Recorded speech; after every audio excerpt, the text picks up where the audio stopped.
Pues bueno, siendo las 4:07, ya y daremos inicio en esta plática. Agradezco a las personas que se están uniendo. Les pido, por favor, si me pueden hacer saber por el chat si se escucha bien, si desde dónde nos están escuchando, si son profesionales de la salud, si son cuidadores, si son médicos, nos están escuchando desde la ciudad de Mérida o alguna otra ciudad. Como siempre, nos gusta que ustedes sean parte de la dinámica, sean parte de esta videoconferencia. Y pues también les platico la dinámica.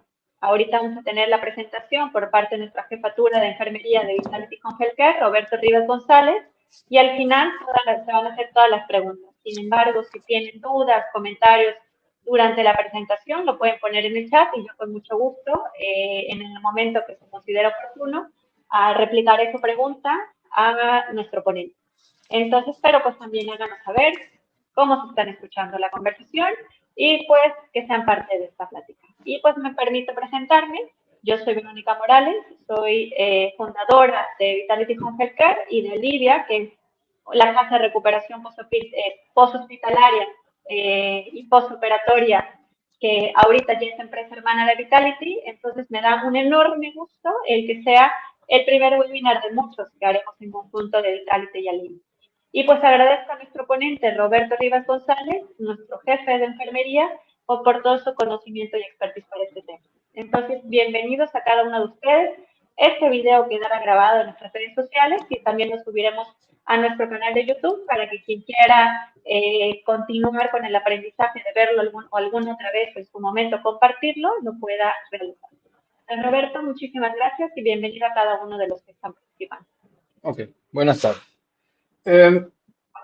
Parte de lo que se pretende, o vaya, lo que pretendíamos en su momento Verónica y yo cuando planeamos esto es hasta cierto punto desmitificar un poco lo que es el área quirúrgica o el hecho de entrar a una cirugía. En lo personal nunca me ha tocado ser paciente quirúrgico, pero sí he tenido familia que es paciente quirúrgica, ¿no? Entonces, siempre hay en primera un miedo, una incertidumbre.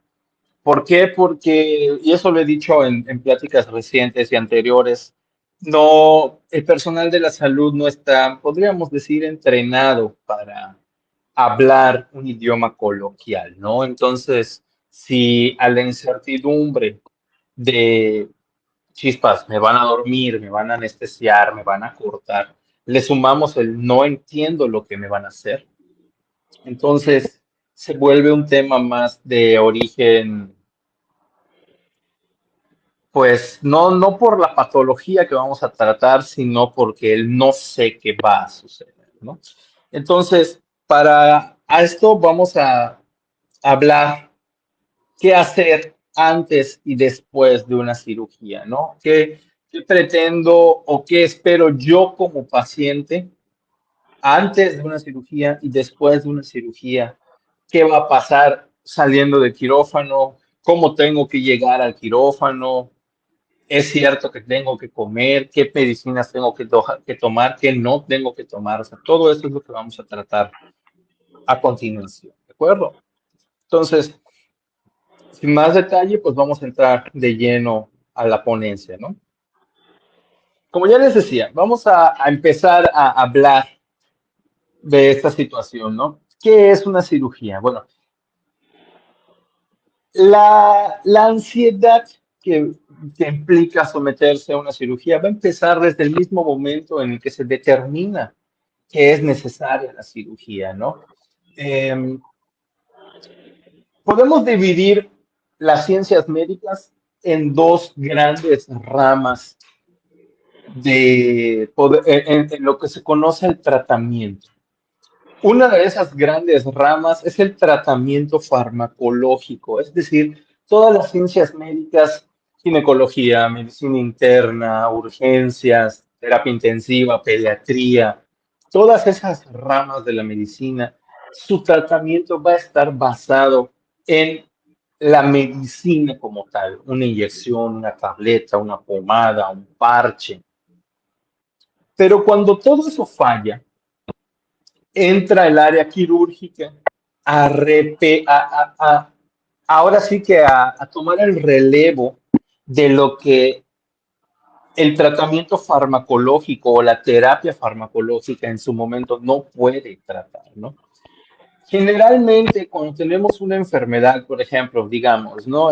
Tengo diabetes. Bueno, genera una angustia, genera una ansiedad, pues porque todos sabemos lo que conlleva tener cierta patología. En este caso, diabetes mellitus.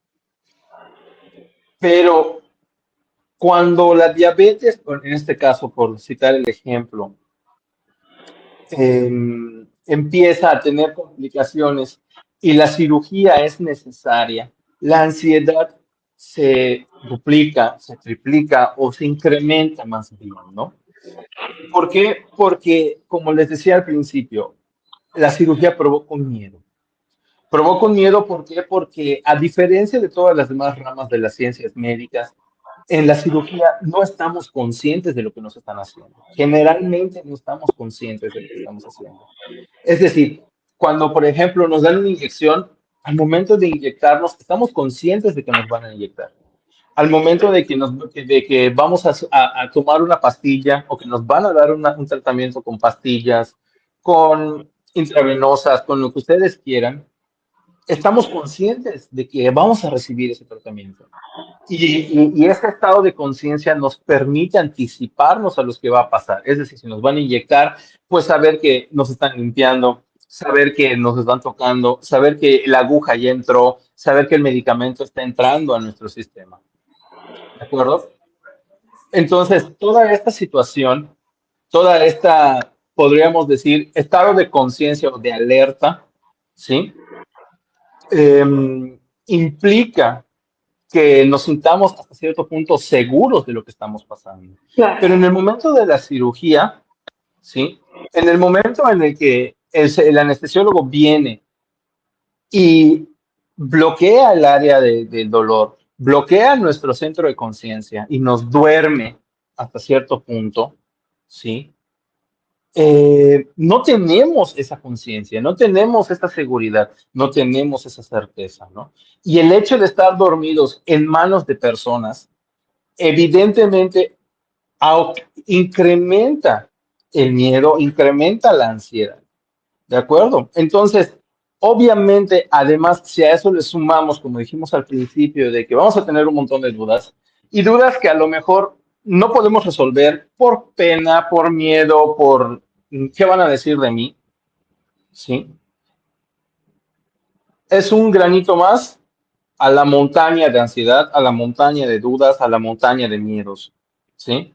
Entonces, obviamente todos hemos visto alguna película en la que la cirugía sale mal, en que la anestesia sale mal, en que se complica el paciente. Entonces, todo eso es lo que comúnmente decimos basura mental que nos va alimentando nuestras inseguridades, nuestras ansiedades y nuestros miedos, ¿sí? Y va a intervenir directamente en cómo vamos a entrar y cómo vamos a presentarnos en el quirófano, ¿sí? O sea, parece mentira, pero es realidad. Cuando nosotros entramos al quirófano con miedo, entramos al quirófano ansiosos, entramos al quirófano con cierta incertidumbre, la cirugía va a estar más complicada. Y esto nada más es por el hecho de que la ansiedad, el miedo, la incertidumbre modifican nuestros parámetros de signos vitales, nuestra presión arterial, nuestra frecuencia cardíaca, nuestra respiración, y eso va a complicar más la anestesia. Y si la anestesia se complica, pues lo que va a suceder es de que evidentemente vamos a tener más y más problemas, sobre todo en el área de la anestesiología, al momento de que nos preparen para el quirófano, ¿no? Entonces, esta es una situación que siempre pasa, es algo que siempre va a suceder y que no podemos controlar, ¿de acuerdo? Nosotros desde el área médica.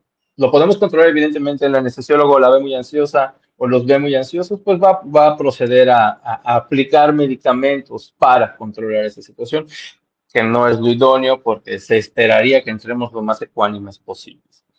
¿De acuerdo? Ok. Entonces, hasta aquí todo claro, ¿no?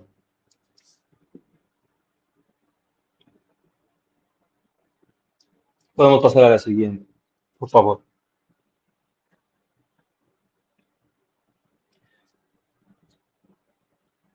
Cuando hablamos del fin último de la cirugía o cuando decimos, bueno, ¿qué perseguimos con el hecho de que pues, nos tengamos que someter a una cirugía? El propósito real de cualquier cirugía, y esto vamos a ver lo de que es cualquier cirugía, no vamos a entrar en la situación de una cirugía cardiovascular, una cirugía de corazón abierto, de neuro, de columna, no. Cualquier cirugía de la que estemos hablando, lo que va a perseguir o su fin último es el de salvar vidas. ¿De acuerdo? Eso es lo importante. Claro, que si no tenemos la seguridad o el paciente entra de una forma no preparada o no adecuada al quirófano, esa falta de seguridad va a ocasionar que la atención quirúrgica pueda provocar daños considerables. Y esto vamos a hablar más adelante de esto, ¿no? Entonces, esto sí hay que tenerlo muy en cuenta. Cualquier cirugía, cualquiera, lo que va a buscar es salvar una vida. Eso es lo primordial de cualquier cirugía, de la especialidad que sea, de la complejidad que sea, del tiempo, duración, de lo que sea. El objetivo primario de cualquier cirugía es salvar una vida. Ahora, para garantizar la seguridad, la Organización Mundial de la Salud, eh, dentro de sus estrategias en este nuevo, en esta nueva década, o desde hace un tiempo para acá, determinó que la seguridad del paciente salva vidas, ¿de acuerdo? Y dedicó de todas las recomendaciones que hizo o que promueve la Organización Mundial de la Salud en cuanto a la seguridad del paciente, se dedicó un rubro específico a la seguridad quirúrgica del paciente, es decir, cómo nosotros, personal del área quirúrgica, personal que participamos en una cirugía, vamos a garantizar la seguridad del paciente.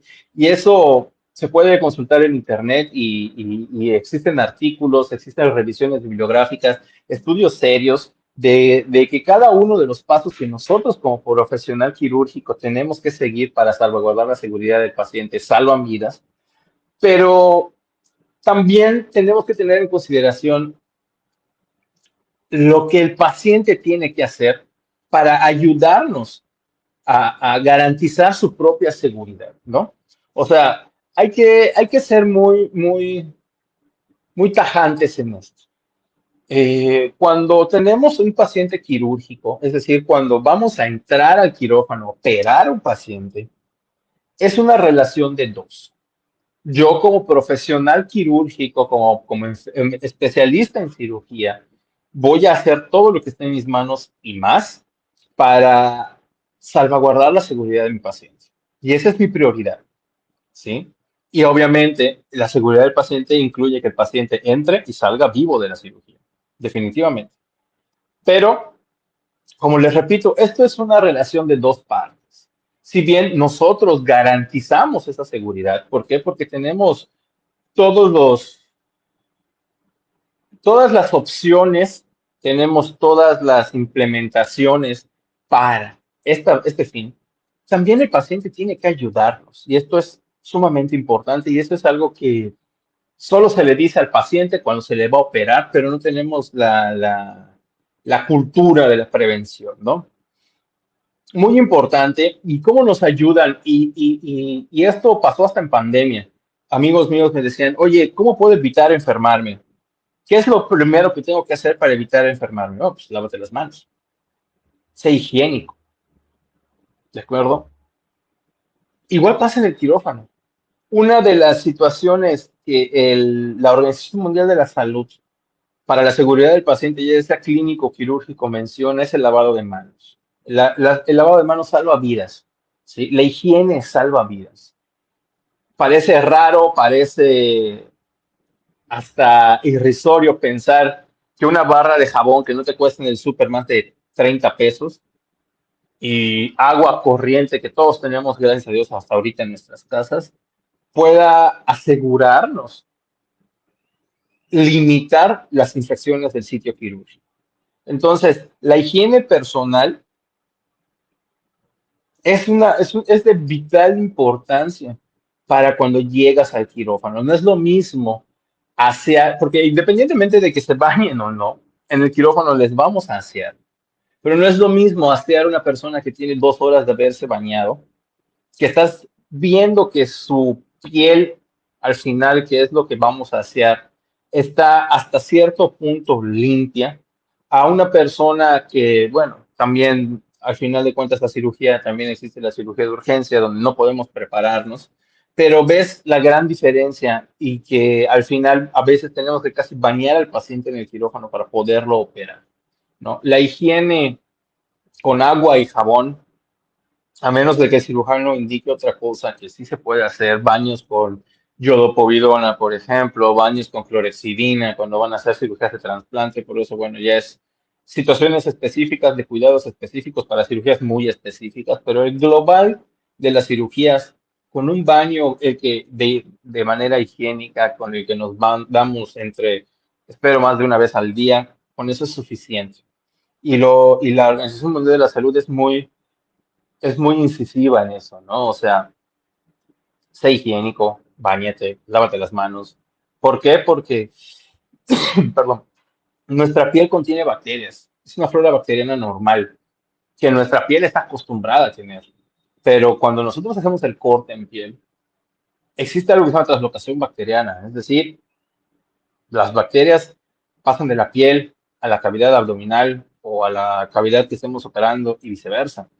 Entonces, si nosotros no somos higiénicos y no tenemos la suficiente higiene personal de llegar bañados al hospital, esa translocación bacteriana puede ocasionarnos problemas. Claro que obviamente con nuestros criterios de antibiótico terapia, pues limitamos mucho eso, pero nada mejor que, oye, báñate. Al final, además, realmente, y se los digo de antemano, después de la cirugía no se van a poder bañar en las primeras 24 o 48 horas, dependiendo de la cirugía. Entonces, si aún así ya llega, el quirófano nos va a dejar cierto olor a lo que huele un quirófano, y además no estamos aseados, no nos lavamos el cabello, vaya, también la higiene favorece al bienestar físico del paciente, ¿no? O sea, bañarnos nos hace bien desde un punto de vista anímico, ¿vale?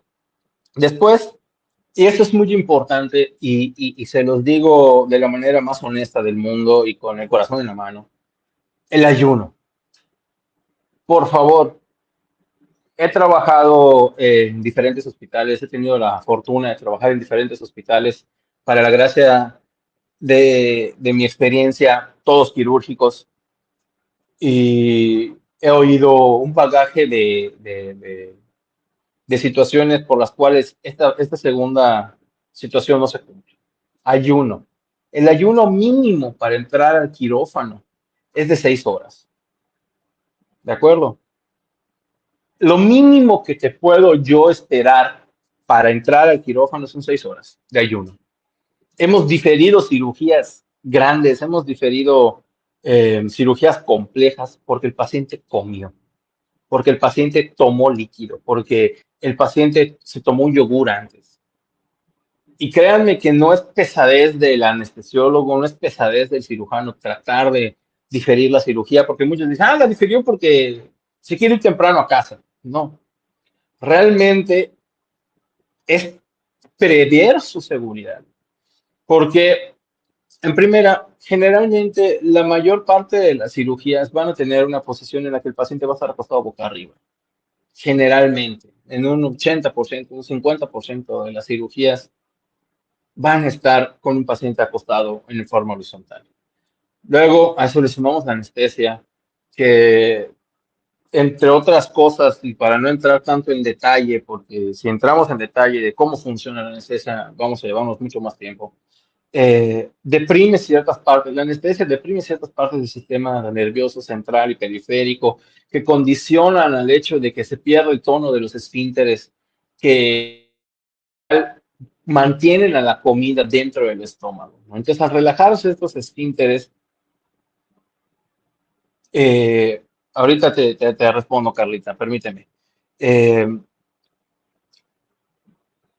Cuando se relajan estos esfínteres, la comida va a tener un sentido retrógrado, es decir, va a pasar del estómago a la vía aérea y esto puede ocasionar que básicamente tengamos problemas y podamos pasar a algo que se llama broncoaspirar, que quiere decir que la comida, el reflujo de la comida en sentido retrógrado del estómago a la vía aérea, vomitas la comida, la aspiras en los pulmones y tenemos una neumonía por aspiración, se complica la cirugía, entonces ayuno mínimo de 6 horas, por favor.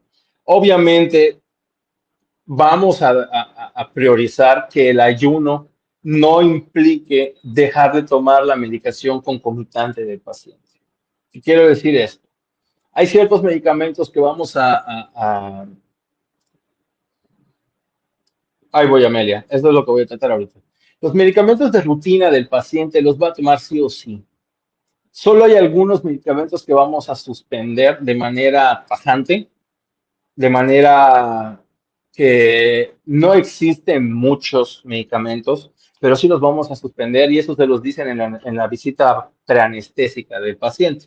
¿Cuáles son esos medicamentos? Los anticoagulantes, heparinas, enoxaparinas, todas esas familias de medicamentos los vamos a suspender hasta 36 horas antes de la cirugía, porque es la vida media del medicamento. Y es muy importante que el resto de los medicamentos, a excepción de que el cirujano diga otra indicación, se tomen de manera normal. Obviamente no los vamos a tomar con 1 litro de agua, pero si por ejemplo el paciente se va a operar hoy a las 10 de la mañana, por ejemplo, y su medicamento para la presión arterial le toca a las 8 de la mañana, lo puede tomar, ¿de acuerdo? Si su medicamento para la diabetes, su insulina la tiene que tener. ¿Qué no va a tener a menos de que el anestesiólogo diga otra cosa? Generalmente se suspenden los hipoglucemiantes tipo metformina, tipo glibenclamida, se suspenden horas antes de la cirugía, pero la noche previa se tienen que ingerir. En cuestión del baño, pregunta Carla, una noche antes o la mañana previa de la cirugía pueden realizar el baño sin ningún problema. ¿De acuerdo? Si la cirugía es muy temprano en la mañana, 5 o 6 de la mañana, y el paciente ya es un paciente adulto mayor o es un niño, que son los extremos etarios, puede bañarse una noche antes, acostarse a dormir, levantarse al día siguiente e irse al hospital. Generalmente no hay tanta, o sea, unas 6, 8 horas antes de la cirugía, el baño no es problema, ¿no? Pero se recomienda que el aseo se haga la mañana previa. El aseo bucal es muy importante. ¿Por qué? Porque después van a tener mucha molestia de la boca, porque generalmente la anestesia y los tubos se ponen por boca, ¿no? Entonces, baño una noche antes o la mañana previa a la cirugía, aseo dental, aseo bucal, antes de salir de casa, ¿no? ¿Alguna otra duda?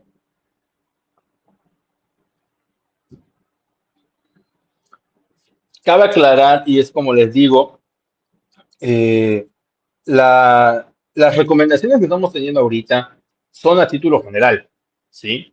Cada una de las cirugías va a tener su recomendación en particular, sí, pero a título general, para cualquier cirugía hay uno mínimo de 6 horas.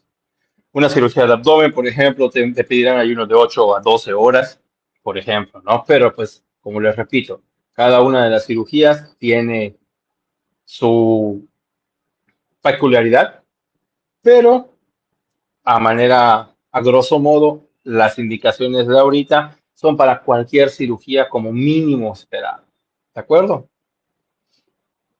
Ok, entonces, obviamente, por favor, las personas que fumamos, muy importante, suprimir el uso del tabaco cuando menos 1 o 2 días antes de la cirugía. ¿Por qué? Porque, o sea, cuando hablamos de cirugía, y cuando hablamos de equipo quirúrgico, no solo hablamos del cirujano, del primer ayudante y de los que estamos manchándonos las manos con sangre. No. El equipo quirúrgico incluye el anestesiólogo, sus ayudantes y todo lo que incluye la anestesiología, ¿no? Y fumar obviamente limita la capacidad pulmonar, ¿no? Y al limitar la capacidad pulmonar, limita el intercambio de gases, limita el- la fracción inspirada del oxígeno, es decir, que tanto oxígeno llega a cada célula en particular. Y el estrés quirúrgico limita todavía más eso, ¿no? Entonces, las personas que fuman, es muy importante que limiten su consumo de tabaco, cuando menos, como les digo, de 24 a 48 horas antes de la cirugía, ¿vale? Muy importante, no, eso es para las mujeres, no llevar maquillaje. O sea, no es que querramos verlas en su modo más vulnerable o no. El maquillaje interfiere con las lecturas de los aparatos que tenemos en el quirófano. Y como el maquillaje también está hecho de ciertos minerales, nunca me ha pasado, en mi experiencia jamás lo he visto, pero sí existe documentación escrita, bibliográfica, en la que podemos ocasionar ciertos arcos eléctricos pequeños que pueden ocasionar falla cardíaca, que pueden ocasionar quemaduras. Entonces, lo menos que podamos ir maquillados, se recomienda sin nada de maquillaje, mejor. Y obviamente, por favor, muy importante, sin esmalte de uñas, sin acrílico en las uñas, sin nada que cubra las uñas. ¿Por qué? Porque una herramienta que se puso muy popular en la pandemia fue el, eso lo vamos a ver más adelante, Emilia, el retiro de las dentaduras. ¿Cómo se llama? El oxímetro de pulso. Ya después de la pandemia todos sabemos cómo funciona el oxímetro de pulso, que básicamente nos lo ponemos en nuestro dedito y nos dice cuál es nuestra frecuencia cardíaca, cuál es nuestra respiratoria y cuál es la saturación de oxígeno. En el quirófano es algo similar, solo que al tener el esmalte de uñas, la lectura no es tan precisa, no es tan confiable y por ende no es tan precisa. Y la oximetría de pulso dentro del quirófano es un parámetro muy necesario medir y por ende sí tenemos que tenerlo en consideración. Entonces, el esmalte de uñas, por favor, omítanlo. Hay que prescindir de joyas, como ya les dije. Los metales suelen interferir con el monitoreo cardíaco, con el monitoreo hemodinámico y por ende, mejor quítenselas. Y estas joyas incluyen, como dice Amelia, las dentaduras removibles. Es decir, si se mueve, si tenemos una dentadura postiza, retírenla. ¿Por qué? Porque puede ocasionar problemas, sobre todo al momento de la intubación orotraqueal. Ya mencionamos este punto, tome su medicación habitual, ¿sí? A excepción de los anticoagulantes, como ya dijimos. Y muy importante, adviertan de cualquier tipo de alergia, medicamentosa, alimentaria, cualquier sustancia en general. Oye, es que soy alérgico al polen, dilo. Es que soy alérgico a los caballos, dilo. Es que soy alérgico al huevo, dilo. Pero ¿por qué tengo que decir que soy alérgico al huevo si en el quirófano no voy a comer? Sí, pero hay un medicamento que se utiliza en anestesia que se llama Propofol, que está hecho derivado del huevo. Es que yo soy alérgico al rábano. ¿Por qué tendría que decir que soy alérgico al rábano? Porque el rábano tiene una sustancia que se llama yodo y 80% de las cosas que utilizamos para limpiar la piel del paciente antes de la cirugía está hecha a base de yodo, la yodopovidona, el isodine, está hecha a base de yodo. Entonces, si tú eres alérgico al yodo, no me lo dices y te pongo yodopovidona, te estoy exponiendo al yodo. Entonces, muchas veces la seguridad del paciente se ve comprometida por la omisión que nos da el paciente o lo que no nos dice el paciente. Si el paciente no me dice que es alérgico al yodo, yo no lo puedo saber. Y si no lo sé, yo lo voy a limpiar con yodo. Porque la norma oficial mexicana para la prevención de las infecciones en el sitio quirúrgico dice que el principal método para evitar la infección es la limpieza con yodopovidona, o sea, isodine. Si Verónica Morales es alérgica al yodo y no me lo dice y la pongo el yodo, lo primero que me va a decir es un ¿por qué me pusiste yodo si soy alérgica al yodo? Y yo te voy a decir cuándo me lo dijiste. ¿Me Sí, explico? y Robert, por ejemplo, para esas personas que son muy nerviosas, muy ansiosas, ¿qué se recomienda para que puedan llegar a un nivel, o sea, previa a la cirugía, calmadas? O sea, porque aun cuando dentro de la propia cirugía van a poner anestesia que lo va a llevar a un estado inconsciente al 100%, pues hay algunas que entran muy nerviosas, entran muy paranoicas. ¿Hay algo que se pueda recomendar hacer, tomar? Porque también es el tema del ayuno, pero también es el tema de la medicación. ¿Es válido tomar Mira, un ansiolítico o algo antes de para entrar tranquilo? hay que tomar en consideración algo. Eh, los ansiolíticos que tú mencionas, tipo alprazolam, clonazepam, lorazepam, lo que tú quieras, eh, muchos son derivados de la medicación opioide, del opio, ¿de acuerdo? De lo que se usa para drogarse. ¿Qué pasa? Que si nosotros entramos con una premedicación no recetada por el anestesiólogo, no prescrita por el anestesiólogo, las dosis de medicamentos que el anestesiólogo va a tener que utilizar para sedarnos, para lograr el mismo efecto, va a necesitar más dosis de medicamento. ¿Sí me explico? Es decir, si para, por ejemplo, vamos a tener a una paciente de 1,60 m y 50 kilos de peso, está baja de peso, pero es una paciente que generalmente toma clonazepam para dormir, ¿sí? La dosis de midazolam para relajarla, que generalmente debería de ser, no sé, son 15 miligramos, 1,5 miligramos por kilo de peso, o sea, como 60 miligramos vendrían siendo como mililitro y medio, ¿sí?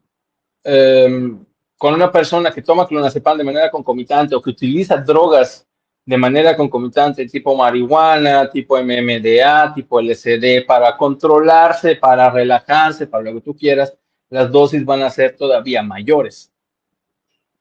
¿Qué sucede con una dosis mayor? Hay que recordar que farmacológicamente hablando, un medicamento cualquiera, hasta el paracetamol, que todos se burlan de él, que porque es lo que más se receta para el dolor y etcétera, hasta el paracetamol tiene una dosis subclínica, una dosis terapéutica, una dosis tóxica y una dosis letal. ¿De acuerdo? Entonces, a mayor medicamento, mayor dosis de medicamento, estoy acercándome a la dosis tóxica, estoy acercándome a la dosis letal. ¿De acuerdo? Y me alejo del espectro de la dosis terapéutica y estoy ocasionando que pueda tener más dosis tóxica o más toxicidad, ¿no? Entonces, ¿qué recomiendo? Mira, parece broma, parece chiste, pero saber que estás en las mejores manos es lo más importante. O sea, cuando a alguien se le deja entrar al quirófano, ya sea enfermero, ya sea médico, ya sea anestesiólogo, ya sea lo que tú quieras, es porque tuvo una preparación ardua e intensa, ¿vale? O sea, el quirófano es una de las pocas áreas del hospital en la que no se permite el acceso a cualquier persona. Entonces, saber que las personas que van a estar ahí son buenas en su trabajo, debe de darte la suficiente tranquilidad para estar relajada. Ahora, no funciona saber que, oye, el que me va a operar tiene una vida operando, tiene una vida haciendo lo que hace. Mm, ¿Qué has funcionado con los pacientes con los que he tenido la oportunidad de platicar? Un té de manzanilla, un té de hojas de naranja, un ejercicio de relajación, de meditación, de respiración, podría funcionar. Pero a título personal, a menos, y eso lo repito siempre, a menos que el anestesiólogo te lo indique o que el cirujano te lo indique, no es bueno tomar medicamentos de más. ¿De acuerdo? O sea, no es como de que, porque mi mamá toma clonazepam para dormir, yo me voy a tomar un clonazepam porque mañana me van a operar. No, porque vuelvo a lo mismo. Modificas la química de tu cerebro, modificas la química de los neurotransmisores, necesitan más dosis para dormirte y luego esa misma dosis requiere todavía más tiempo para ser revertida, más medicamentos para ser revertida. Entonces, no es como que, o sea, La automedicación nos ha hecho creer que cualquier medicamento se puede tomar para cualquier situación, en cualquier tiempo, y no es así. O sea, esto es una receta de cocina, pero es una receta de cocina muy, muy fácil de echar a perder, ¿no? Entonces, si el paciente se sabe que es un paciente nervioso, si yo sé que van a operar mañana a mi papá porque se fracturó el brazo y sé que mi papá es una persona ansiosa, te sirvo en la visita prequirúrgica. Oye, ¿sabes qué? Mi papá es una persona muy ansiosa. ¿Qué puedo darle para esto? Ah, no, pues ya el cirujano, si él te lo receta, él lo va a apuntar en su bitácora, él lo va a apuntar en sus notas y va a poder hacer los cálculos necesarios para que ese medicamento no contrarreste los medicamentos que él te va a poner. ¿De acuerdo? Sí, sí me expliqué. Ok, una de las cosas que vamos a hacer antes de cualquier cirugía, a menos, claro, que sea una urgencia, es un examen físico. ¿De acuerdo? Muchas personas, sobre todo gente, podríamos decir, que no tiene una buena preparación académica. Y con eso no quiero sonar despectivo ni peyorativo con nadie ni con ninguna situación, pero vaya, en mi experiencia he visto que así es. La gente no es muy dada a decir sus enfermedades, ¿sí? Y eso es muy importante y es muy necesario. Y lo vimos hace poco con, con un paciente que tuvimos en la agencia. Me sirve lo que me dices, pero lo que no me dices puede poner en riesgo tu vida, ¿sí?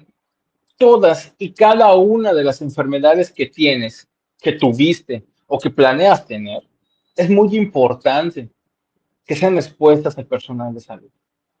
Y te lo van a preguntar mil y un veces. Te lo va a preguntar la enfermera circulante, te va a preguntar la enfermera quirúrgica, te lo va a preguntar el anestesiólogo, te va a preguntar su primer ayudante, el cirujano, su primer ayudante. Todos te lo van a preguntar. Y todos va a ser la misma pregunta. ¿A qué es alérgica? ¿Qué patologías tiene? ¿Qué medicamentos toma? ¿Los tomó? ¿Por qué no los tomó? Se lo van a preguntar mil y un veces. Y mil y un veces lo vas a tener que contestar. Y a riesgo de sonar repetitivo y a riesgo de sonar fastidioso, es muy importante y muy necesario que lo hagamos, que demos la información precisa y clara. ¿Es usted diabética? No, no soy diabética. ¿Y toma algún medicamento de manera crónica? Sí, metformina. No, que no eres diabética.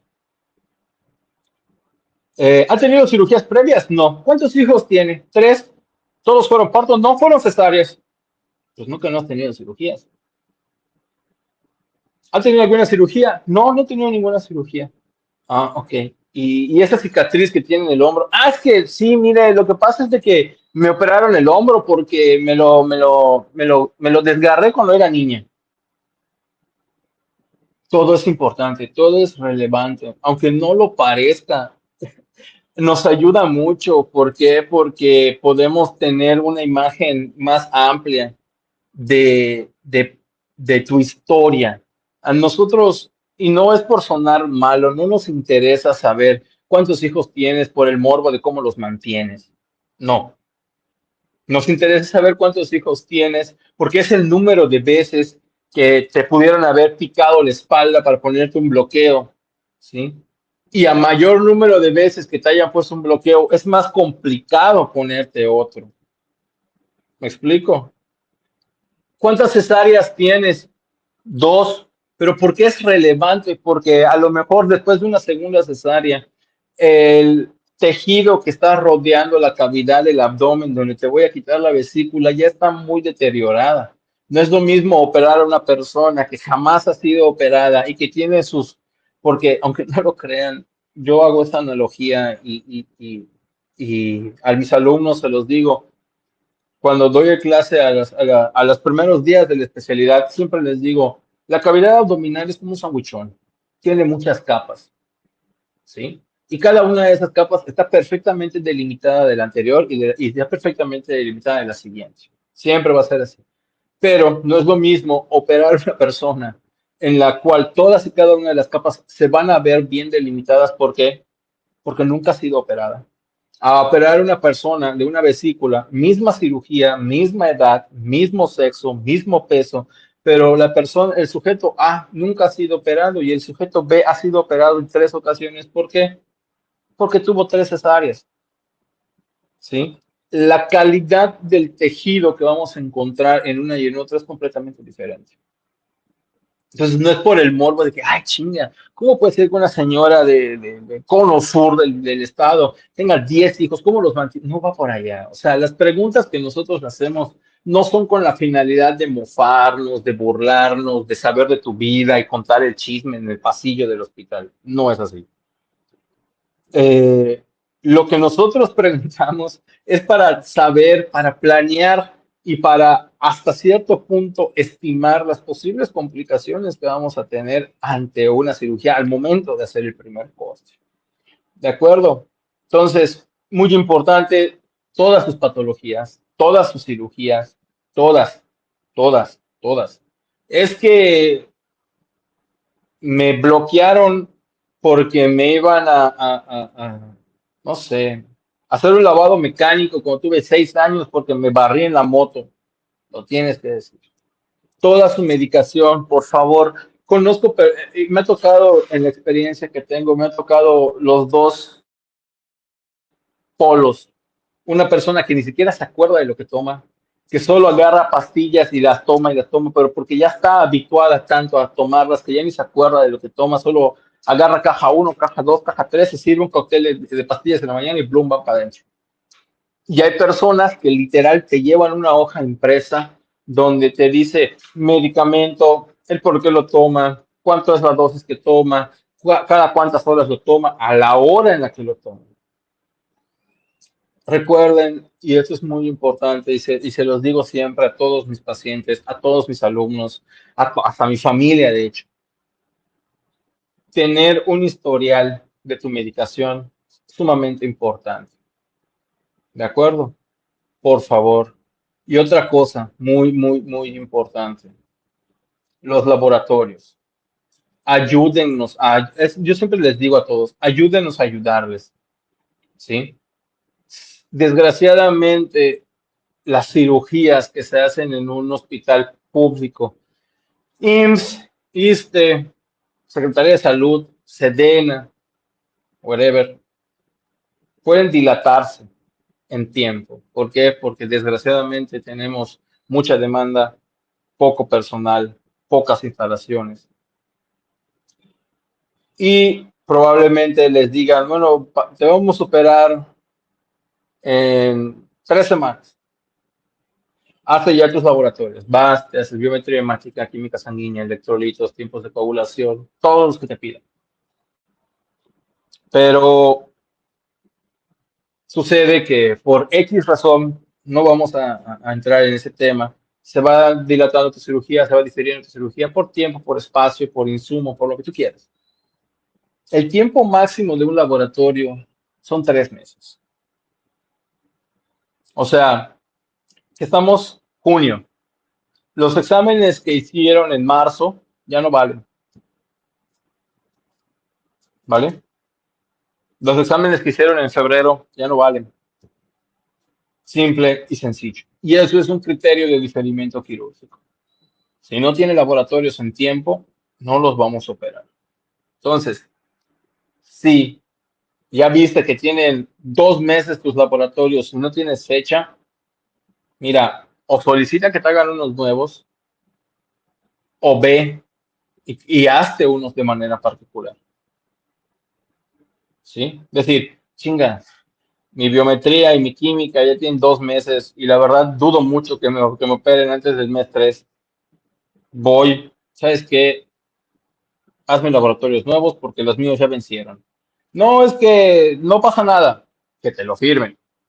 Pero, como les repito, ayúdenos a ayudarles. Si ya estás viendo que tienen 2 meses y medio tus laboratorios, los prequirúrgicos no pasan de 1,500 pesos en cualquier laboratorio. Háztelos. Y con eso ya tienes un 80% de probabilidades de que tu cirugía no se difiera por los laboratorios. ¿Hay algún laboratorio, Roberto, que tú recomiendas que no te piden, pero que sería bueno tener por la información que da? Entonces es que, mira, todo va a depender de la historia del paciente, de por qué vayamos a operar al paciente. Pero de entrada, la biometría, siempre. Los tiempos de coagulación, siempre. La química sanguínea, siempre. ¿Por qué? Porque en la biometría vemos qué tanta hemoglobina tiene, qué tantas plaquetas tiene, cómo están sus leucocitos, cómo están sus linfocitos, cómo está el volumen corpuscular medio, cómo está el concentrado. En la química vemos cómo funciona el hígado, vemos cómo funciona el riñón, vemos cómo funciona, qué nivel de glucosa tiene. Y los tiempos de coagulación, básicamente, sin los, podemos omitir lo que tú quieras, pero los tiempos de coagulación jamás los van a omitir. ¿De acuerdo? Los tiempos de coagulación, por un segundo que sean alargados, ya empiezan a tener miedo los anestesiólogos. Y empiezan a querer diferir la cirugía, pero no porque tengan miedo, sino porque es la seguridad de ustedes. O sea, al final, mientras más largos tengas los tiempos de coagulación, más vas a sangrar. ¿Me explico? Entonces, esos tres de cajón. O sea, si no sé, hay una, ¿qué te gusta? Una velocidad de sedimentación glomerular, si la tienes, pues qué padre. Si no la tienes, igual y no pasa nada. Pero si no tienes una biometría, una química y unos tiempos de coagulación, no, vaya, no te van a operar. Simple y sencillo. ¿De acuerdo? Obviamente, como les repito, depende mucho del estado del paciente, de la enfermedad, de la comorbilidad que tenga el paciente, de la edad del paciente, pero generalmente lo que te piden de cajón para entrar al quirófano son laboratorios, una radiografía de tórax y un electrocardiograma. Eso es como que lo primordial, ¿sí? Si ustedes me preguntan, yo haría todo por hacerme. ¿Ya vencieron? Sí, pero vería cómo y yo me haría esos laboratorios si ya vencieron. No dependería tanto de la institución porque, les repito, no es que yo defienda al instituto, no. Pero desde mi punto de vista, desde mi perspectiva,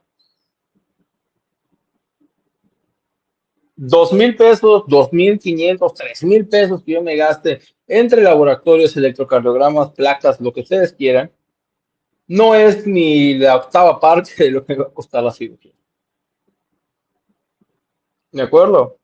Y si puedo ayudar a que el factor tiempo sea menor para mi cirugía. ¿Vale? Hasta aquí queda claro. Carla, Amelia. ¿Hay alguna pregunta a nuestros participantes? Amelia, Carla, también me pareció ver que estaban Tony, que estaba también América, o sea, y Lorraine. Si tienen alguna pregunta, algún comentario, les pedimos que puedan ponerlo en el chat y pues con muchísimo gusto yo replico comento la pregunta o el comentario. Si no, continuamos. Ok, perfecto. Entonces, les repito, la calidad de la información proporcionada es vital para su cuidado por parte del personal sanitario. Vale más que me diga, que yo venga y te diga, Verónica, eso no era necesario que me lo digas, pero ya me lo dijiste. Para algo me va a servir. ¿De acuerdo? A que tú pienses que no me lo tienes que decir y era importante de decirlo. Por ejemplo, no sé, pongamos, Amelia, es que yo soy alérgica al yodo, soy alérgica al rábano, me lo tienes que decir, pero ¿por qué? Si no me vas a dar rábano, para que no, ya les expliqué el por qué. ¿De acuerdo? Ahora, el prequirúrgico. Ya estamos, ya hablamos de la preparación que va a tener el paciente meses antes, sus laboratorios, su consulta con el cirujano, con el medicina interna, con el anestesiólogo, todo. Ya estamos el día de la cirugía, la noche previa de la cirugía. ¿De acuerdo? Generalmente, cuando no son cirugías de urgencia, hago la aclaración, el paciente ingresa una noche antes al hospital, ¿sí? ¿Por qué? Porque, pues bueno, eh, una noche antes todavía tenemos chance de arreglar ciertas cosas que pudiéramos detectar que el paciente tiene, que omitió de decirnos, que lo que sea, ¿sí? Entonces, lo primero que vamos a hacer como personal de enfermería, ya sea el enfermero quirúrgico, ya sea la enfermera de piso, ya sea quien sea, les van a checar sus signos vitales. Lo van a hacer siempre, todo el tiempo, a cada rato. Entonces, es mejor irnos acostumbrando al hecho. ¿De acuerdo? Tratar de mantenerse lo más relajado, lo más tranquilo, para evitar las alteraciones de los signos vitales. Es decir, si estoy alterado, voy a estar taquicárdico, polipnéico, hipertenso. Y no queremos que nos difieran por algo tan irrisorio como estar hipertenso porque estoy alterado, porque me peleé con mi esposa 5 minutos antes. ¿Vale? Muy importante. Luego nos van a poner una vía periférica, nos van a poner un catéter periférico. Por favor, hagan caso. Cuando les digan que no se muevan, no se muevan. ¿De acuerdo? ¿Y qué consiste la vía periférica? Bueno, para los que no estén familiarizados con esto, es el hecho de colocar un catéter en una de las venas periféricas de, pues vaya, generalmente son de nuestros brazos, ¿no? ¿Falla? Sí falla. ¿Es falible? Sí. ¿Es falible la enfermera que lo va a poner? También. O sea, les repito, somos humanos cuidando a humanos y esos humanos podemos fallar, ¿sí? Y que aunque es un procedimiento relativamente sencillo de hacer, lleva su grado de dificultad, ¿no? Entonces, colaboren con las enfermeras, ¿sí? Y obviamente, muy importante, y eso se los voy a decir a todos, les va a doler. Quien diga que no, les está mintiendo. Duele, y duele mucho, pero es necesario. ¿De acuerdo? Ahora, hablando del catéter. Mucha gente piensa que mientras más delgado el catéter es mejor porque duele menos, pero realmente no es así. Mientras más grueso el catéter, va a doler más, pero es más necesario de hacer. ¿Por qué? Porque un catéter pequeño, cada catéter, para los que han visto catéteres periféricos, espero que aquí, no sé a qué se dedique Carla, pero al menos Amelia, que es enfermera, sabrá que hay diferentes colores de catéteres. Y esos colores, la colorimetría nos sirve para determinar tamaño. Pero el tamaño también infiere ahí te vamos a llegar a eso, Carla. Infiere en el volumen que puedo infundirle al paciente de líquidos, ¿sí? Un catéter, por ejemplo, azul, no recuerdo bien, pero infundirá entre 30 y 40 mililitros minuto de cualquier solución, ¿de acuerdo? Un catéter verde infunde 160 a 200, no, entre 100 y 150 mililitros minuto de cualquier solución. Un catéter, no sé, gris, un catéter naranja, infunde de 250 a 300 mililitros minuto de cualquier solución. Es decir, que si tú a mí me preguntas, o sea, Roberto, tú enfermero, vas a ser operado de lo que tú quieras, ¿qué catéter elegirías? Dame el más grueso. El más grueso, pero es que te va a doler, sí, pero me gusta respirar, ¿ya? Y de todas maneras me lo van a poner, ya sea consciente o inconsciente, me lo van a poner. Pero ¿qué sucede? Que estando consciente yo colaboro, estando inconsciente no. Y eso dificulta más la colocación. Entonces, si tú a mí me preguntas, pónmelo y ponme el más grueso. Un catéter 14, un catéter 16, en el que me puedas infundir 1 litro de solución por minuto si es necesario. ¿Por qué? Porque si bien podemos inferir la cantidad de sangrado que vamos a tener en la cirugía, la verdad es que en medicina 2 más 2 no es 4. Entonces, si empiezas a sangrar, yo prefiero que, si voy a sangrar, prefiero que me puedan meter 1 litro de solución por minuto a que me puedan meter, no sé, 60 mililitros por minuto. ¿De acuerdo? Contestando a tu pregunta, Carla, el calibre del catéter recomendado depende mucho de la cirugía, pero el Colegio Nacional de Anestesiólogos y las organizaciones de anestesiología a nivel mundial recomiendan un calibre de 18, 14 o 16. Menos no. Claro, si es un niño, pues evidentemente no le vas a poner un catéter 14, ¿no? Le pondrás uno azul, uno rosa, uno 22, uno 20. Pero para paciente adulto, ahí sí que yo, en mi experiencia como enfermero quirúrgico, no acepto pacientes en mi sala que tengan menos de un catéter 18. ¿De acuerdo? O sea, en mi sala como enfermero quirúrgico, lo mínimo que acepto es un catéter 18 y es que dependiendo de la cirugía. Pero si se le puede poner un 14 o un 16, muchísimo mejor. ¿Sí quedó claro, Carla?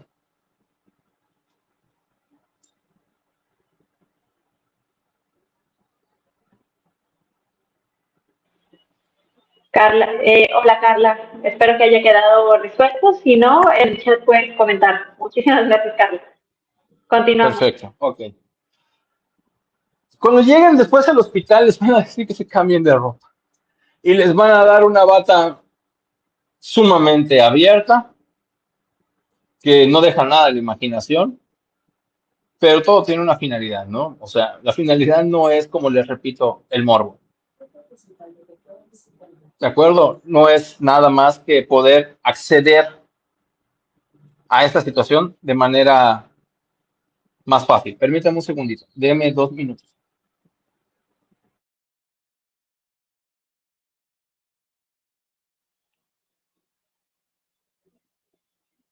Como siempre, les invitamos a seguir la página de Facebook, que ya están siguiendo, y también les recomendamos ahorita que nos sigan en la página de Alivia, que es la casa de recuperación pre y post hospitalaria para pacientes que requieran en algún momento los cuidados de enfermería y de atención médica en el domicilio. Bueno, no en el domicilio, en un lugar en donde vamos a dar todas las instalaciones, tiene todas las comodidades. Les invitamos a que sigan Alivia México, que es la nueva empresa hermana de Vitality, con todos nuestros enfermeros trabajando en ello, colaborando también, que es la casa de post-recuperación hospitalaria. Entonces, los invitamos a que nos sigan, a Alivia México, que le den like a la página, porque también ahí vamos a estar compartiendo webinars, también vamos a estar dando información, todo relacionado con los cuidados pre y postquirúrgicos.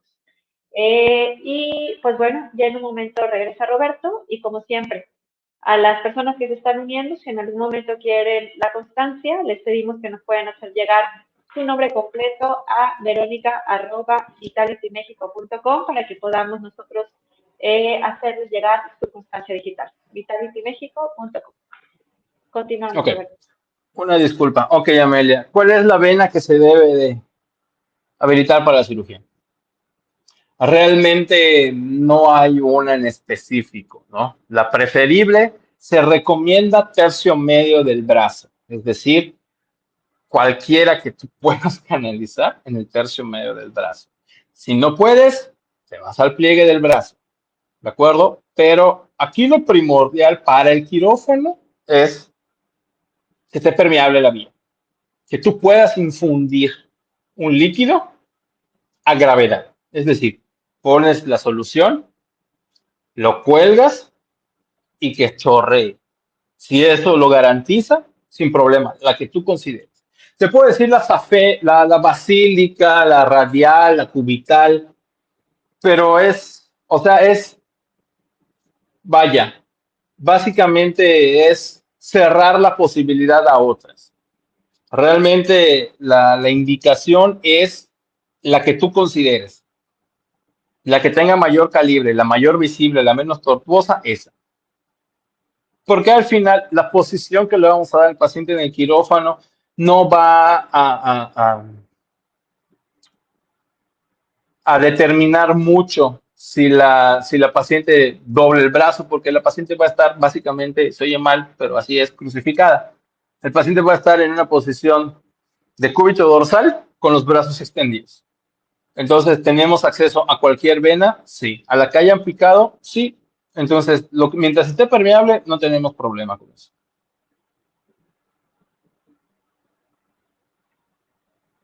¿Vale? Otra cosa muy importante, que esto la Organización Mundial de la Salud lo menciona en muchas ocasiones, en repetidas ocasiones, es la identificación del paciente. Eh, Hoy por hoy tenemos la enorme ventaja de que nuestros dispositivos pueden hablar por nosotros. ¿De acuerdo? Lo que llevamos día a día, nuestro teléfono celular, puede ayudar a salvarnos la vida. No sé cómo se llame en Android, pero iOS, por ejemplo, tiene la función de emergencia. Y si tú le das y si Dios no lo quiera, cualquiera de nosotros llega pues vaya, a estar inconsciente y necesitar de una cirugía, necesitar de una hospitalización. En el iPhone, con solo darle emergencia, vemos el nombre, o sea, tiene la opción de mostrarle a la persona el nombre completo, edad, peso, estatura, eh, o sea, medicamentos que toma, enfermedades que tengo, comorbilidades, que soy alérgico. ¿A qué quiero llegar? Que si hoy por hoy yo voy en la calle y agarro a cualquier persona y le pregunto, a ver, Verónica, ¿a qué eres alérgica? A ver, Verónica, ¿qué medicamentos tomas? A ver, Verónica, por decir un nombre cualquiera, Amelia, ¿a qué eres alérgica? ¿Cuánto pesas? ¿Cuánto mides? ¿Cuál es tu tipo sanguíneo? ¿Cuál es tu número de seguridad social? ¿Cuántas personas lo saben?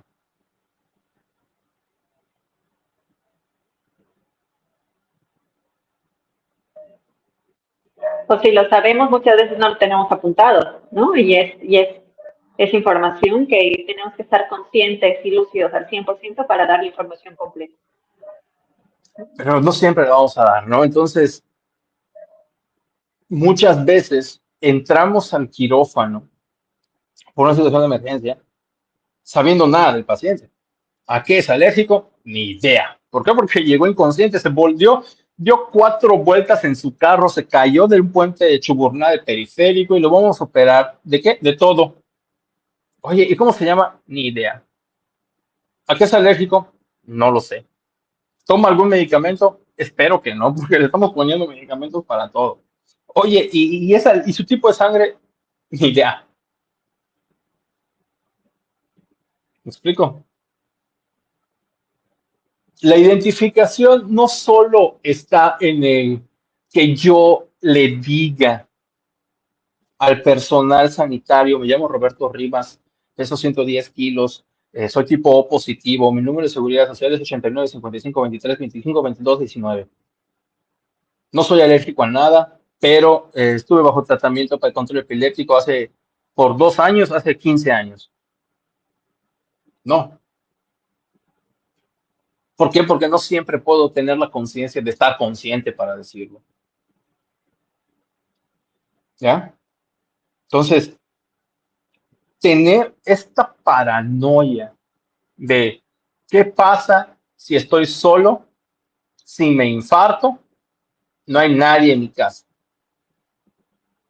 ¿Qué estoy haciendo yo de manera consciente para que cuando esté inconsciente alguien me pueda ayudar?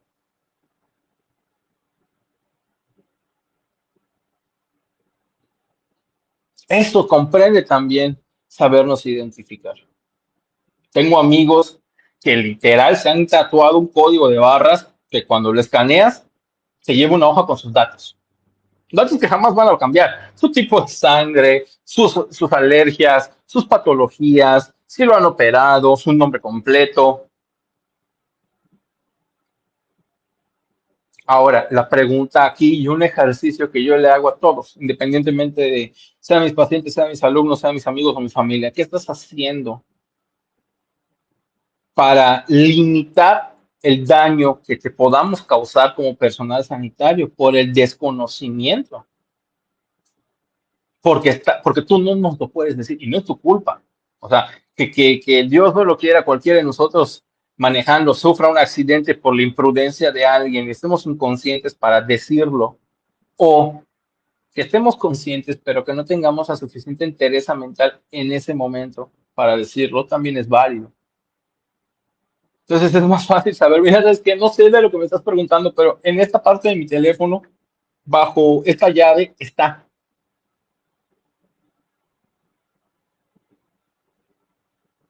Sí, sí, sí se entiende lo que estoy tratando de decir. ¿Puedes repetir, Robert, cuáles son los datos más importantes que debe de tener una persona para este tipo de emergencias? Nombre, Mira, grupo mira, sanguíneo. nombre completo, tipo sanguíneo, alergias, es decir, ¿a qué soy alérgico? ¿Tomo algún medicamento? Entonces, nombre, alergias, patologías, tipo de medicamentos que tomo, un contacto de emergencia, o sea, parece irrisorio, pero si por ejemplo, no sé, cualquier persona bloquea mi teléfono, mi teléfono solo se puede desbloquear con mi cara, ¿de acuerdo? Y si en mi ficha médica no pongo que ante cualquier emergencia le hablen a fulano de tal, yo voy a llegar al hospital y a quién le dan informes, a quién le preguntan. Un contacto de emergencia es sumamente importante, ¿de acuerdo? Porque hay procedimientos, hay cosas que por la urgencia podemos saltarnos, pero después tenemos que pedir la autorización para lo que ya hicimos y a quién se la pido si no conozco a nadie, ¿sí? Tengo un amigo muy querido que me dijo un día, oye hermano, si algún día no estoy y mis papás necesitan, ¿te pueden llamar? Macho, sin problema. Aquí están los números de contacto de mis papás. Por cualquier cosa que me pase, este es el número de contacto de mis papás. Y le avisas a mi papá. Está bueno. Ok, vaya. Cuando estuvimos en COVID, eso es anécdota, eh, varios de nosotros dimos la indicación de a quién le tendrían que dar mi teléfono, quién era mi contacto seguro para que le dieran mi teléfono en caso de que yo me infectara de COVID y me estuviesen intubando en ese momento. Claro, obviamente la paranoia depende de lo que te dediques, ¿no? Pero una persona común y corriente, pongamos, no sé, la jefa de recursos humanos de la empresa, que evidentemente no va a estar en contacto con nadie, no va a tener riesgo de una intubación rápida. ¿Qué debería tener? Nombre completo, número de seguridad social, tipo de sangre, alergias, patologías, medicamentos, contacto de emergencia. Con eso ya nos hicieron el día,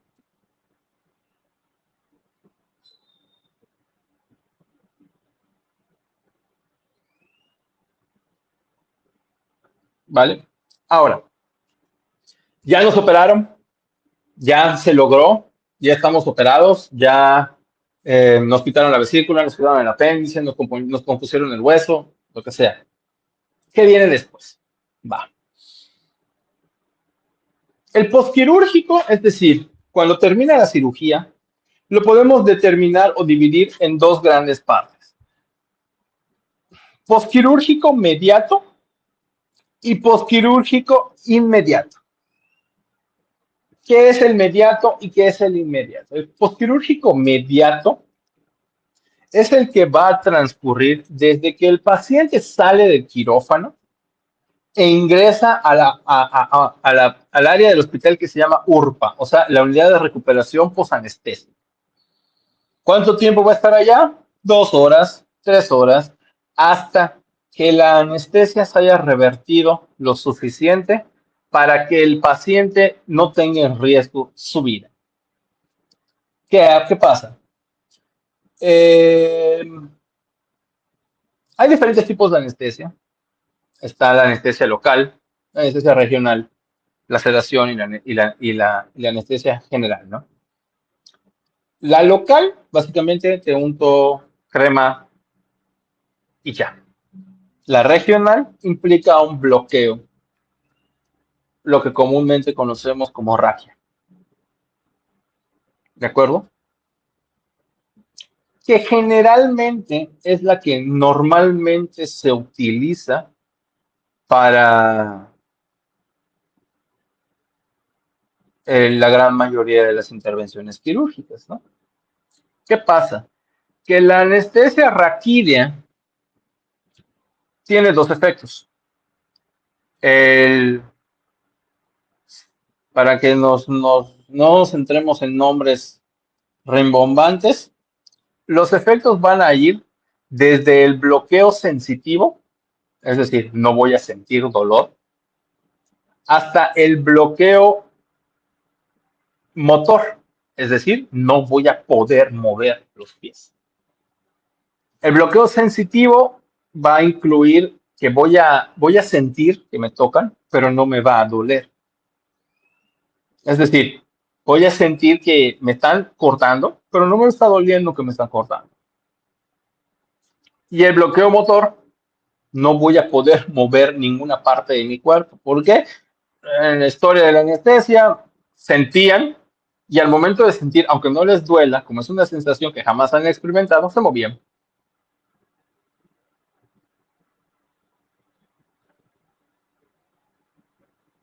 Ahorita vamos a eso, Carla. Se movían. Entonces, estudios, tiempo después, experimentación después, bloquean tanto la parte motora como la parte sensitiva. Pero la anestesia raquídea se coloca en un tubo que puede ir tanto para arriba como para abajo. ¿Qué sucede cuando va para arriba? Va a empezar a bloquear. Si para abajo bloquea piernas, bloquea sensación de, o sea, promueve, por ejemplo, la relajación de los esfínteres urinarios, de los esfínteres anales, o sea, podemos hacernos pipí y popó, relativamente normal.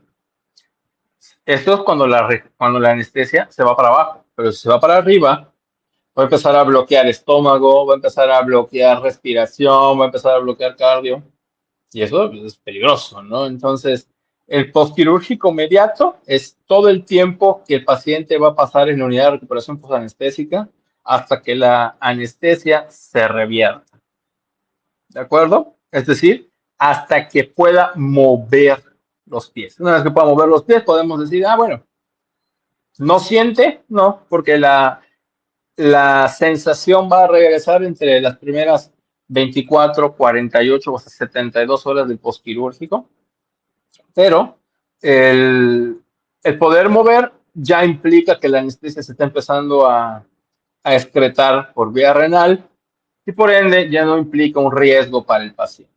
Además que en el postquirúrgico y el postquirúrgico inmediato es todo el tiempo que va a transcurrir desde que el paciente sube al piso de cirugía hasta que es dado de alta. Y hasta que podríamos decir cuál es la condición que se tiene que cumplir para que ya no esté en postquirúrgico el paciente cuando se le retiran los puntos. Es como que un marcaje específico de podemos decir, bueno, ya le retiraron los puntos, no se desentó la herida, todo bien. ¿De acuerdo? Es válido que salga de quirófano y pase directo a piso, riesgo moderado. No.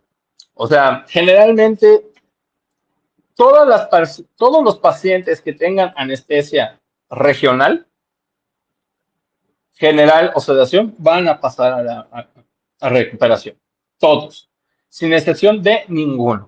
¿Cuáles son los pacientes que van a pasar directo a piso? Los pacientes ambulatorios, por ejemplo, oftalmo, un retiro de lente extraocular, un recambio de lente. Bueno, pues eso, vaya, la anestesia es regional, es decir, es local, o sea, son gotitas que se ponen en el ojo que promueve la tumefacción del ojo y que con un parche sale el paciente caminando, pero porque es local. Cuando la anestesia ya es regional o sistémica, tiene que pasar a la unidad de recuperación postquirúrgica. ¿Cuánto tiempo? Mínimo 2 horas. ¿Sí queda claro, Carla?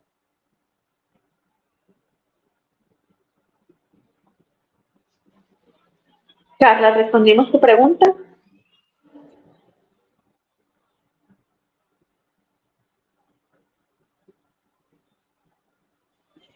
Continuamos, Roberto.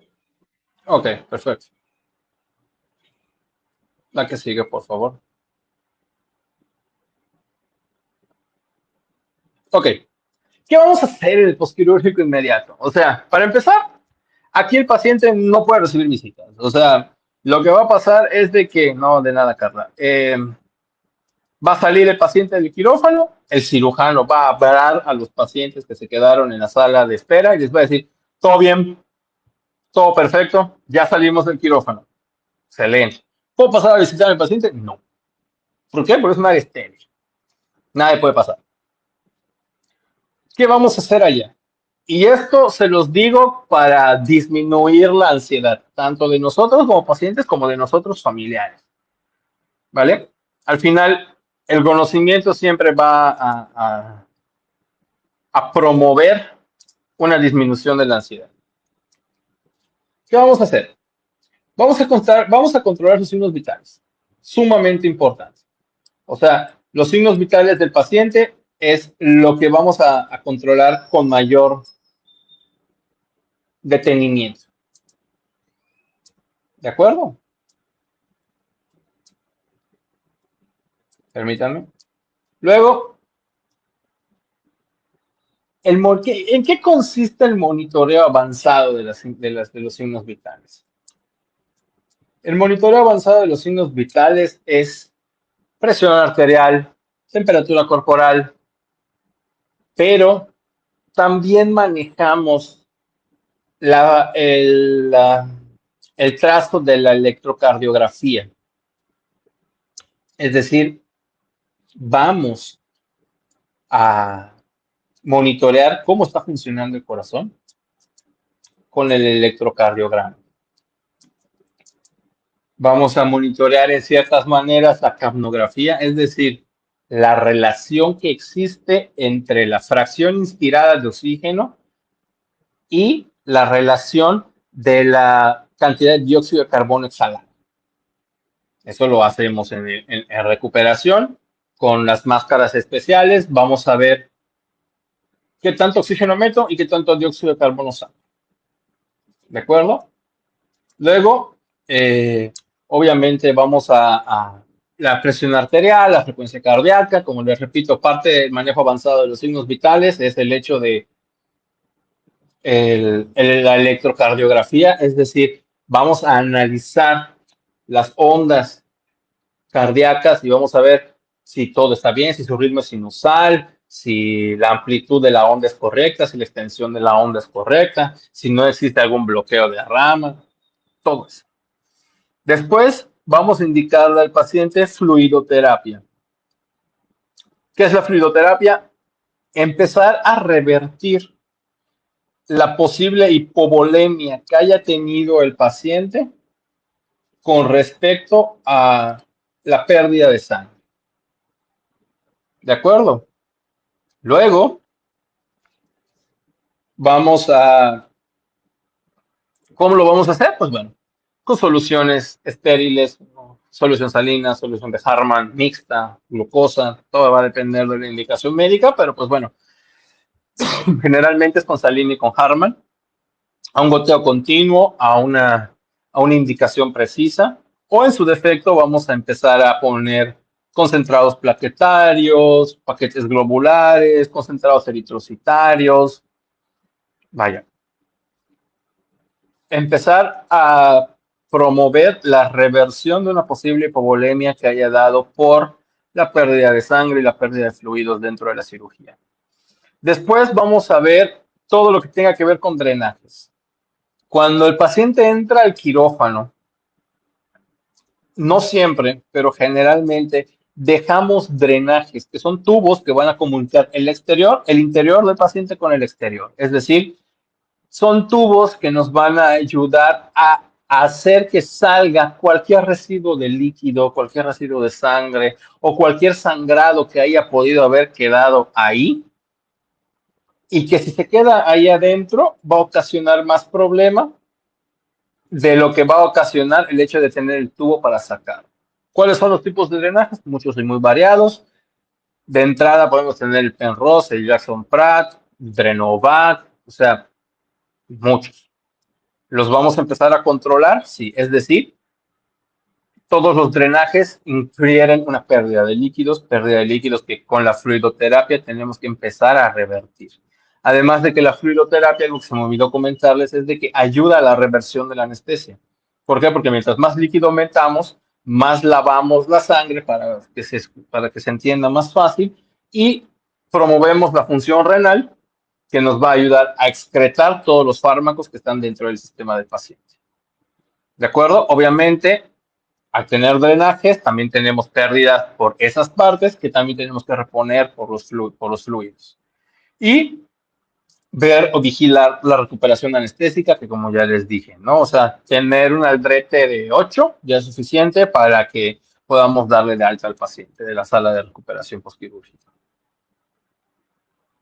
¿Hasta aquí queda claro?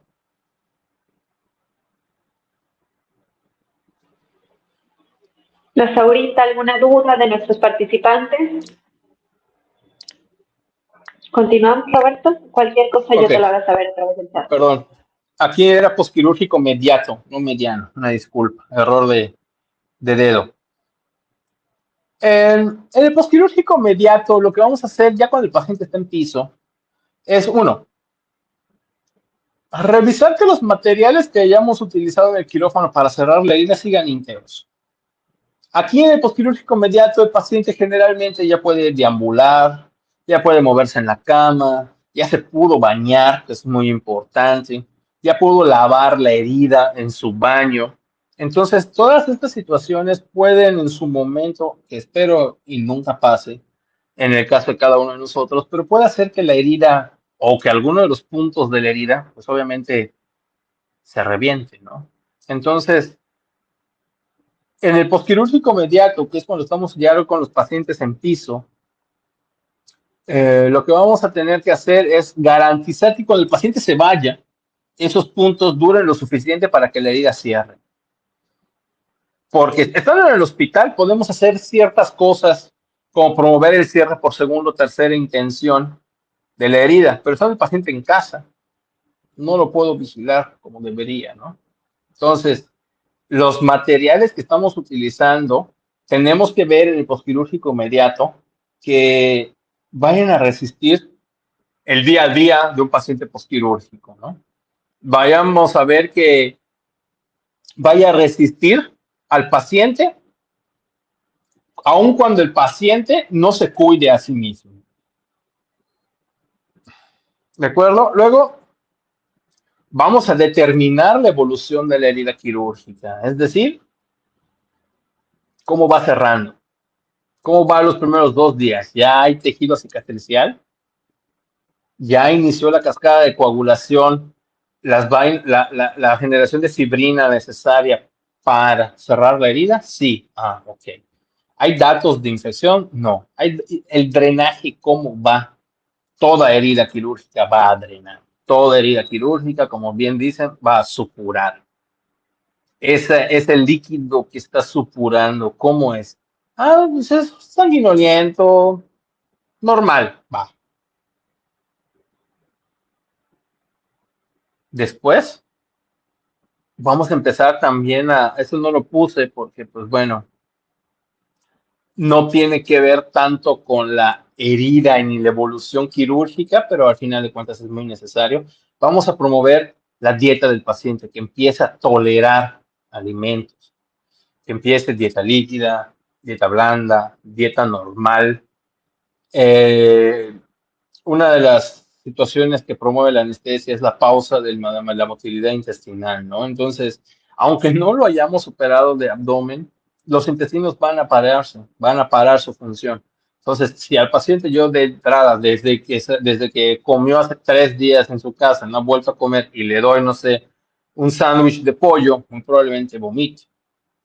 ¿De acuerdo? Entonces tengo que empezar a progresar. Eso se llama progresión de la dieta. Dieta líquida, líquidos claros, luego gelatinita, luego atolito, luego lechita. Ya lo toleró, va. Luego, ¿qué vamos a hacer? Frutita, verdurita cocida. Ya lo toleró, sí, ok, ya empieza a comer normal.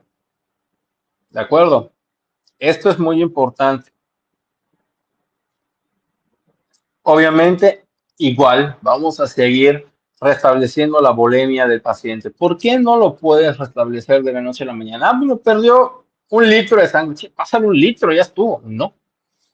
¿Por qué? Porque existen muchos mecanismos de compensación para la bulimia del paciente, ¿no? Entonces, si yo corto esos mecanismos de la noche a la mañana, lo que voy a ocasionar es de que haya un secuestro del líquido, el paciente empieza a retener líquidos y obviamente puedo ocasionar una insuficiencia cardíaca congestiva, un edema de pulmón. Entonces, paso a paso, lento a lento, lento es rápido, rápido es lento, sobre todo cuando tenemos que reponer lo que el paciente pierde por cualquier medio.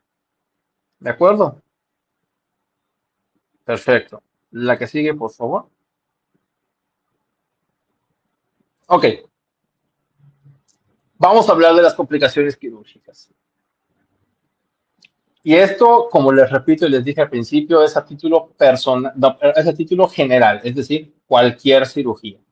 Obviamente, cada tipo de cirugía va a tener sus posibles complicaciones, sí, pero a grosso modo, las complicaciones más específicas para todas las cirugías es el dolor, la posibilidad de tener un problema con la vía aérea, las posibilidades gastrointestinales y de herida quirúrgica. El dolor, evidentemente, toda cirugía va a doler, toda, ¿de acuerdo?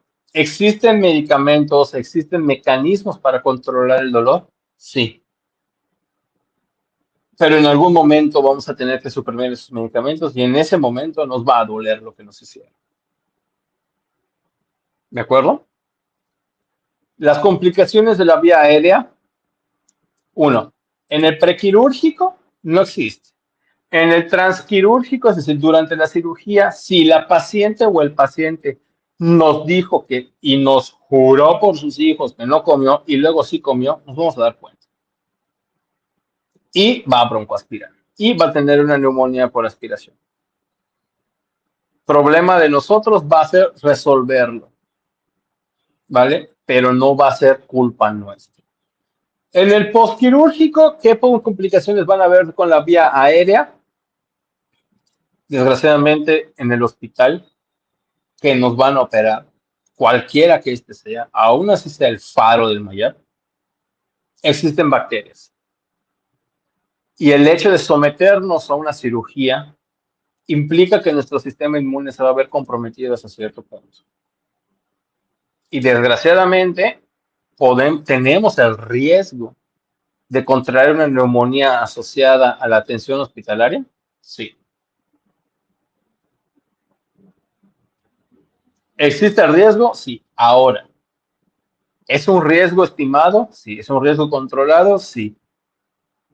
¿Puede pasar? Sí. ¿Es posible que me pase? No tanto. Pero de que puede pasar, puede pasar. La probabilidad nunca es cero. Y desde que no sea cero, puede pasar. ¿Vale? Luego pasamos a los problemas gastrointestinales, como ya les mencioné. Que sea el hecho de que vamos a tener gastritis, sí, por los medicamentos que nos van a poner, por los antibióticos que nos van a poner, porque además vamos a estar en ayuno un tiempo y los antibióticos van a entrar, entonces van a ocasionarnos gastritis, sí. Gases también. Eh, Todo lo relacionado con el hecho de que nuestros intestinos hayan parado su función, náuseas, vómito, intolerancia, flatulencia, estreñimiento, ¿va a pasar? Sí va a pasar. ¿Es con una complicación? Sí. ¿Por qué? Porque no se espera que suceda, pero desgraciadamente va a suceder. ¿Que existen medicamentos procinéticos? Sí. ¿Existen medicamentos para inhibidores de la gastritis? También, pero el malestar lo vamos a tener. Y complicaciones de la herida quirúrgica, los más comunes, la dehiscencia de la herida quirúrgica, es decir, que los puntos se boten, que la herida se infecte y que se abra. ¿Hasta aquí queda claro?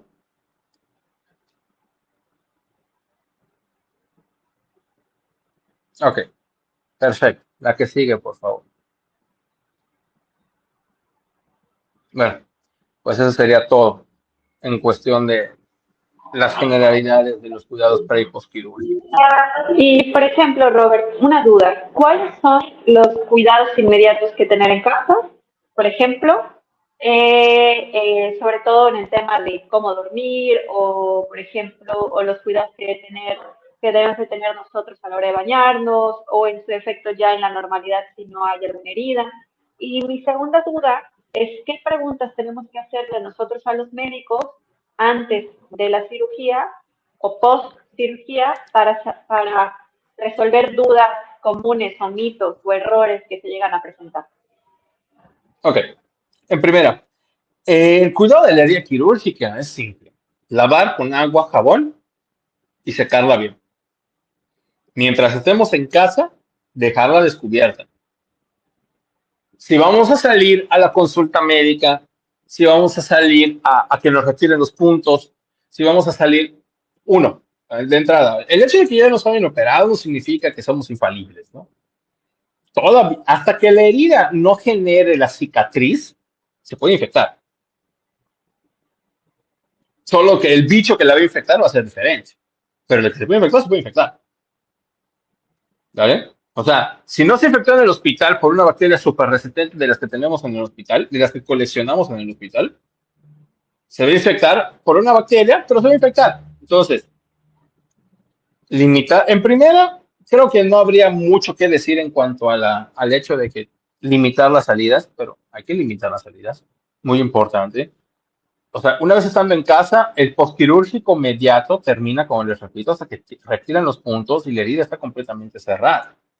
Entonces, si tengo una herida abierta, uno, no van a recibir visitas. Dos, van a limitar sus salidas a las necesarias para ir al médico. Tres, lavado de manos antes de tocar la herida. Cuatro, lavado de la herida, baño diario, como mínimo una vez al día.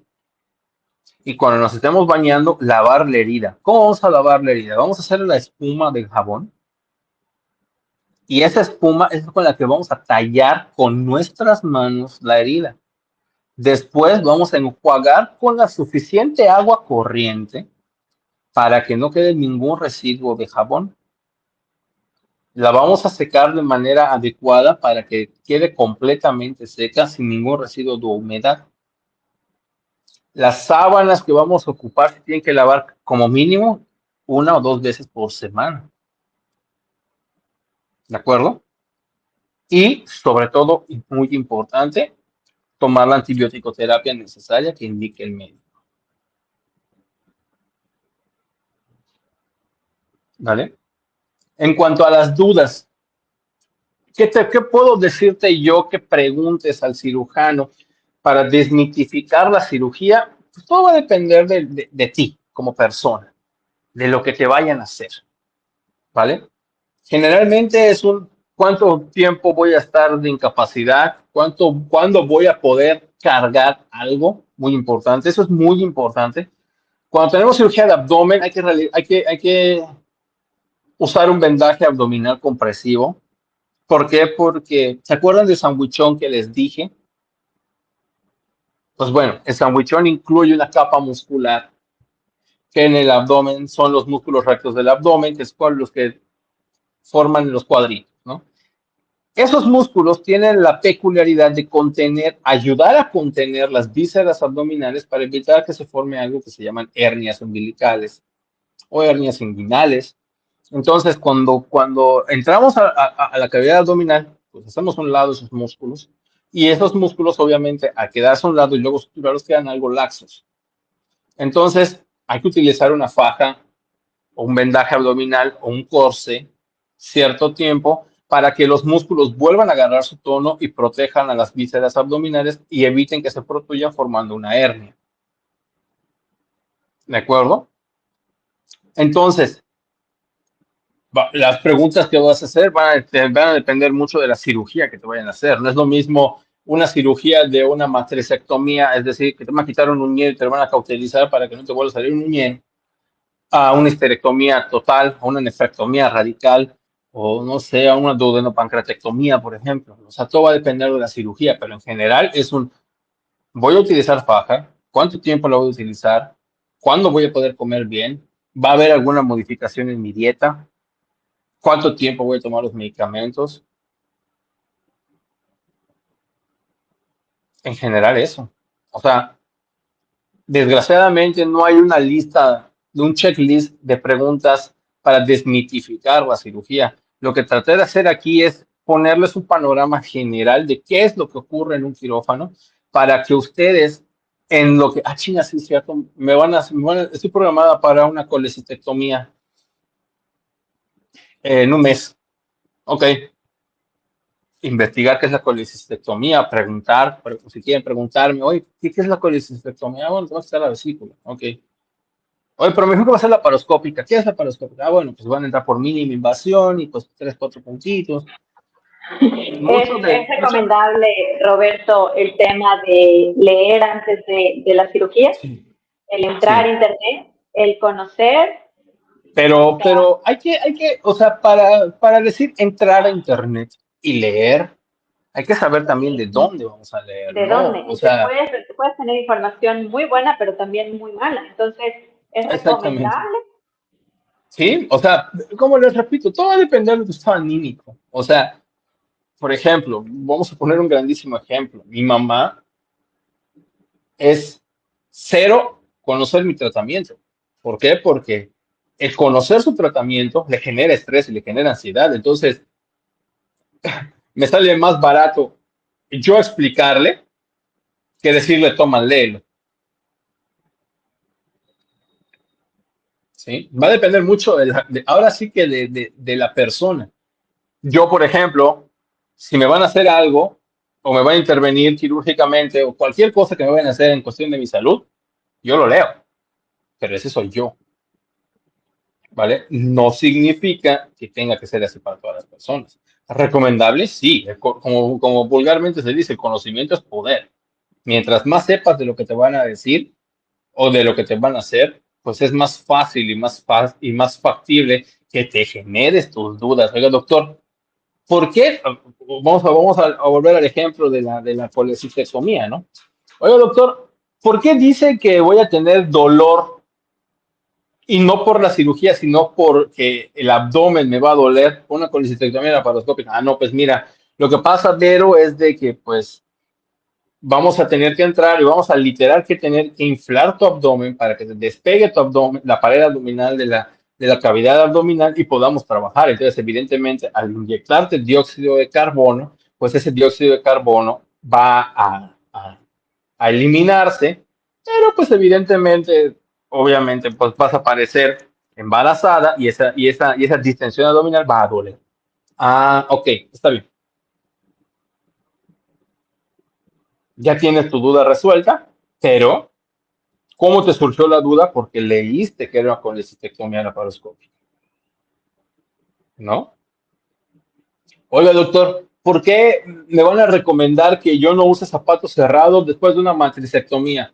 Bueno, porque te va a doler, porque si bien te voy a bloquear y te voy a anestesiar el dedo, cuando te hagas la matricectomía, incluye un pequeño raspado de la cavidad, un pequeño legrado de la cavidad, y que obviamente cuando se quite el dolor y empieza a salir la uña, te va a doler, y que además, si utilizas un zapato cerrado, vas a comprimirlo y vas a poder generar otra vez el callo, que es el uñero. Ok, está bien. Entonces, la lista de preguntas que tendrías que hacerte sería larga y extensa porque va a depender de cada una de las cirugías que tengamos que hablar.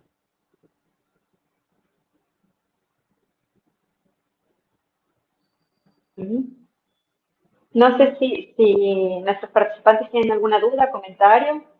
Lili, Cintia, también está bueno, Tony, Amelia, América, Lorena. Si tienen algún comentario, sé que muchos de ustedes son profesionales de la salud y pues obviamente nos encantaría conocer sus comentarios, sus opiniones, porque también tienen conocimiento del tema. Si hay algún comentario, también es bienvenido. Como siempre, también les recuerdo que quienes quieran su constancia digital, les pido que me puedan escribir a este correo con su nombre completo. Durante estos primeros días posteriores a la plática, después de 24 horas, o sea, debemos estar enviando las constancias este fin de semana. Ya el lunes, ya no estaremos enviándolas. Ya les pido, por favor, quienes quieran, lo hagan en esos días. No sé si hay alguna pregunta o comentario. Pues creo que no, Robert. Te agradezco como siempre toda la plática, todos tus conocimientos, toda la información que nos proporcionas. Bienvenidos cada uno y agradezco la participación de varios de los vitalitos que conocemos y que están ahorita, como por ejemplo pues Magdalena, América, Amelia, Eli, Cintia. Agradezco que se hayan conectado porque eso implica el continuo aprendizaje que le tienen a su profesión, que es el más importante para el cuidado correcto de sus pacientes. Roberto, por mi parte, muchísimas gracias. Agradezco tu tiempo, agradezco tu conocimiento y por el día de hoy les deseo un excelente jueves y pues espero que estén pendientes de cada uno de los webinars que estaremos realizando e invitamos a que conozcan los que ya tenemos arriba de nuestra página de canal de YouTube, que se llama Vitality México. Ahí tenemos mucho más pláticas relacionadas con el cuidado de la salud, tanto por nuestro experto Roberto Rivas como por otros expertos en diferentes temas. Muchísimas gracias, Amelia, Carla, Marta, Cintia y pues todos los que se conectaron el día de hoy. No se olviden compartir la plática para que llegue a muchas más personas y que aprendan de este tema tan importante para nosotros y para tanto como pacientes como para sus pacientes. Gracias, Roberto. Un gusto. Hasta luego. Buenas tardes. Hasta luego.